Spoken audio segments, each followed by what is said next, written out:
और लड़की अगर मनचाहा उसके परिवार में काम नहीं करते, छोटी लड़की उसको उतना नॉलेज नहीं, ज्ञान नहीं। अब बड़ी लड़की होगी 18 प्लस होगी, उसको नॉलेज प्राप्त होगा तो वहाँ सास ससुर के घर में अच्छा काम करेगी।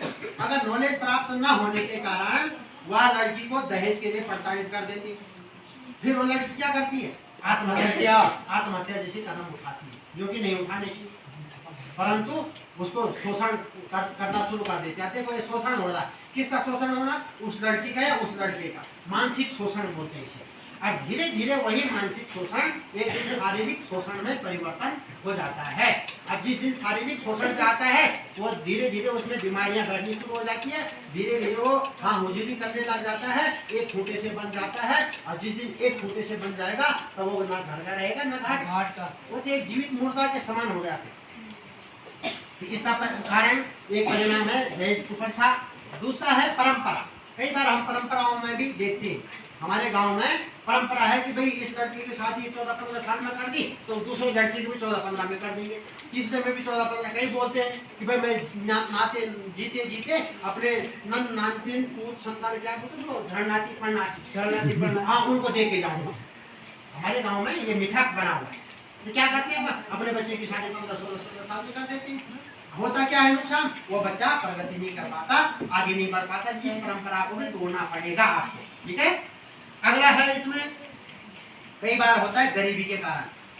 मम्मी पापा बहुत गरीब है, बच्चे का पेट नहीं पाल पा रहे, उसका खाना नहीं खिला पा रहे, उसको पालन पोषण नहीं कर पा रहे। इसके कारण भी, गरीबी के कारण भी कोई अपनी लड़की को दे देता है।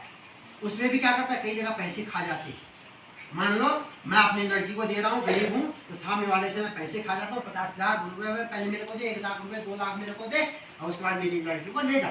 अब मेरी लड़की को तो मार पीट कुछ भी कर, अब वो बेचारी फूल सी बेचारी 14-15-16-17 साल की, उसको तो अभी नॉलेज भी नहीं है। अभी तो आंगन में फुदकने वाली एक चिड़िया है, अभी तो बगीचे में खिलने वाला एक फूल है, और आप उस फूल को अभी से कुचल दे रहे हो।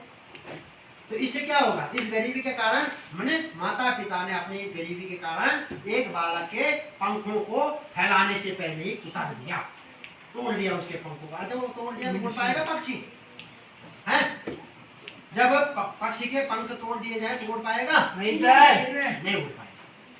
तो ये गरीबी के कारण भी है। तीसरा असुरक्षा था हमारे पास। असुरक्षा यानी जब मुगल आए थे, अंग्रेज आए थे, ये हमारे माँ बहनों को मेरा अच्छा मान कर इनको पकड़ लेते थे और इनको ले जाते थे जबरदस्ती उठा के। उस समय हमने एक प्रथा की थी, घूंघट प्रथा। मैंने आपको पहले ही बताया था, हमारी जो घूंघट प्रथा हुई थी वो घूंघट प्रथा वहीं से शुरू हुई कि कोई मतलब हमारी माँ बहनों को न देखे, जब नहीं देखेगा तो उठाएगा भी क्यों, भगाएगा भी क्यों। पर इसमें असुरक्षा कई बार महसूस होती है। असुरक्षा समाज में हमें हर दूसरे तीसरे व्यक्ति से असुरक्षित अपने को महसूस करते हैं, तो तभी हम अपनी बेटी को किसी को ब्याह कर देते हैं कि चलो यार इसका पति इसकी देखभाल करेगा, साथ में रहेंगे। इस असुरक्षा के कारण भी हमने अंग्रेजों आदि के समय से भी वो बाल विवाह की प्रथा की थी। उसी में सती प्रथा भी की थी। जो सती प्रथा हुआ था राजा राम मोहन राय, तो राजा राम मोहन राय ने बंद की थी वो प्रथा। वो भी इसी चक्कर में की थी कि अगर मान लो कोई जवान बेटा मर गया, उसकी जवान बहू अब क्या करेगी? तो जवान बहू को क्या होता, सबकी नजर होती थी, सबके सब भगाने की सोचते थे उसको, इसलिए उस समय सती प्रथा बनाई गई थी। तो इसके कारण असुरक्षा के कारण भी महिलाओं का मतलब लड़कियों का विवाह कर दिया जाता है, वो भी गलत है। उसकी